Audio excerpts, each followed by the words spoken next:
उस पर LPG gas बढ़ा दी गई, दिल्ली में 42 बढ़ा दिया और विपक्ष बोल रहा है कि आप जनता पर एक मार बोझ हो गए। देखिए, पूरा विश्व का अगर आप तुलना करो तो कहीं 80% बढ़ा है, कहीं 100% बढ़ा है, कहीं 150-150% तक दामों में वृद्धि हुई है तमाम देशों में। कुछ जगहों में तो पेट्रोल पंप बंद कर दिए गए हैं। लेकिन इनके बाद आप देखो कि भारतवर्ष में जो व्यवस्था करी गई है कि हमने 20 दिन का, 1 महीने का स्टॉक को सुरक्षित करा, जो वैकल्पिक देश हो सकते थे वहाँ से पेट्रोल का, डीजल का, गैस का जो आयात हम कर सकें, इसके समझौते किए गए। प्रधानमंत्री कई देशों की यात्रा पर गए। यानी एक जवाबदेही सरकार किस प्रकार से क्राइसिस मैनेजमेंट करता है। और उसके बाद जो यहाँ बढ़े, अगर आप कुल मिला के देखोगे तो 5% से ऊपर मूल्यों में वृद्धि नहीं होगी।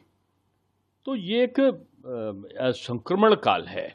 और संक्रमण काल में जब पश्चिम एशिया का युद्ध, यूक्रेन का युद्ध ऐसे जगह हो रहे हों और हार्मुज का जो केंद्र है जहाँ से जहाज आते हैं वो बाधित हो, उसके बावजूद भारत सरकार दे रही हो। भी घरेलू सिलेंडर के मूल्य में तो कोई वृद्धि की नहीं है, कॉमर्शियल में जरूर कुछ की गई है।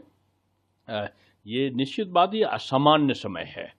जैसे ही विश्व की स्थितियां सामान्य होंगी, मैं समझता हूं कि ये सारी चीज़ें भारतवर्ष में भी अभी असामान्य नहीं है। कोई एक तरीके से जो आपूर्ति है, आपूर्ति की चेन है, वो कहीं से बाधित नहीं होने पाई है। तो ये एक बहुत बड़ी चीज़ है। सरकार किस प्रकार से मैनेज कर रही है। जितने दाम बढ़ने चाहिए थे उतने ना करके सरकार उसका व्यय का भार स्वयं कर रही है।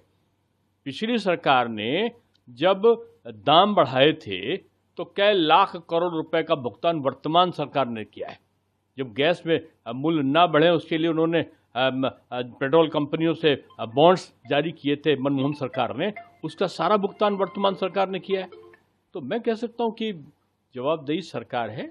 इस प्रकार की चीज़ें जो एक विशेष परिस्थिति के कारण जनित होती हैं, उनसे विचलित नहीं होना चाहिए।